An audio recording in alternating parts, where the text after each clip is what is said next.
ଦେଖନ୍ତୁ ପ୍ରସ୍ତୁତ ହେଇଯାଇଛି ଆମର କାଙ୍କଡ଼ ଆଳୁ ଭଜା। ଏ ବର୍ଷର ପ୍ରଥମେ ମୁଁ କାଙ୍କଡ଼ ପ୍ରସ୍ତୁତ କରିଛି। ଏ ବର୍ଷର ପ୍ରଥମ ଫଳ ଆପଣମାନେ ବି ଟ୍ରାଏ କରନ୍ତୁ, ଆପଣଙ୍କୁ ପସନ୍ଦ ଆସିବ। ବହୁତ ସିମ୍ପଲ୍ ଉପାୟରେ ଦେଖନ୍ତୁ। ସମସ୍ତଙ୍କୁ ନମସ୍କାର। ଭିଡ଼ିଓ ଦେଖୁଥିବା ସମସ୍ତ ଭାଇ ଭଉଣୀଙ୍କୁ ମୋ ୟୁଟ୍ୟୁବ୍ ଚ୍ୟାନେଲକୁ ସ୍ୱାଗତ କରେ। ଦେଖନ୍ତୁ ମୁଁ କାଙ୍କଡ଼ ଆଉ ଆଳୁ ନେଇଛି। ଆଜିର ରେସିପିରେ ୟାକୁ ଆମେ ପ୍ରସ୍ତୁତ କରିବା। ଚାଲନ୍ତୁ ଆରମ୍ଭ କରିବା ଆଜିର ରେସିପି।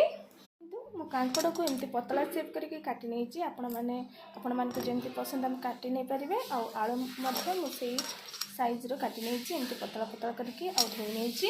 ବର୍ତ୍ତମାନ ଆମେ କଢ଼େଇ ବସାଇବା। କଢ଼େଇ ଗରମ ହେଲା ପରେ ତେଲ ଦେଇଦେବା। ଗରମ ହେଇସାରିଲାଣି। ବର୍ତ୍ତମାନ ପିଆଜ କଞ୍ଚା ଲଙ୍କା ଦେଇଦେବା, ଅଳ୍ପ ଅଦା ରସୁଣ ଛେଚା, ଅଳ୍ପ ଲୁଣ ଦେଇଦେବା, ହଳଦୀ ପାଉଡ଼ର, ଲଙ୍କା ପାଉଡ଼ର, ଭଲ ଭାବରେ ଭାଜି ନେବା। ପିଆଜ ଭାଜି ହେଇଗଲାଣି। ବର୍ତ୍ତମାନ ରଖିଥିବା କାଙ୍କଡ଼ ଆଉ ଆଳୁକୁ ଦେଇଦେଇକି ଭଲ ଭାବରେ ମିକ୍ସ କରିବା।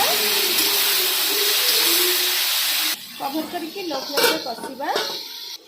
ଅଳ୍ପ ଜିରା ପାଉଡ଼ର ଦେଇ ଭଲ ଭାବରେ ମିକ୍ସ କରିବା। କଭର କରିକି ଲୋ ଫ୍ଲେମ୍ରେ କଷିବା। କଷି ହେଇଗଲାଣି। ବର୍ତ୍ତମାନ ଆମେ ଟମାଟୋ ଦେଇଦେବା। ଏମିତି କଭର କରିନେବା। ଫ୍ଲେମ୍ରେ କଭର କରି ସିଝିବାକୁ ଛାଡ଼ିଦେବା। ଦେଖନ୍ତୁ ଟମାଟୋ ସିଝି ଯାଇଥିବ। ଟମାଟୋ ସିଝିଗଲାଣି। ବର୍ତ୍ତମାନ ମିକ୍ସ କରିଦେବା। ଭଲ ଭାବରେ ମିକ୍ସ କରିଦେଇଛି। ବର୍ତ୍ତମାନ ଗରମ ପାଣି ଦେଇଦେବା। ଅଳ୍ପ ଗରମ ପାଣି ଦେଇ ୟାକୁ ସିଝିବାକୁ ଛାଡ଼ିଦେବା। ମିକ୍ସ କରିଦେଇକି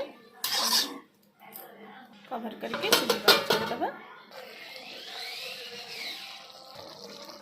ବର୍ତ୍ତମାନ ଅଳ୍ପ ପରିବା ମସଲା ଦେଇଦେବା।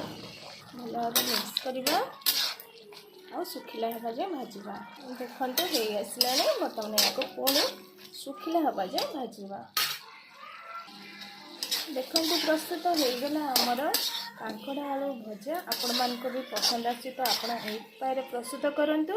ଆପଣମାନଙ୍କୁ ଭଲ ଲାଗୁଛି ତାହେଲେ ଭିଡ଼ିଓଟିକୁ ଲାଇକ୍, ସେୟାର ଆଣ୍ଡ କମେଣ୍ଟ କରିକି ଚ୍ୟାନେଲକୁ ସବସ୍କ୍ରାଇବ୍ କରନ୍ତୁ।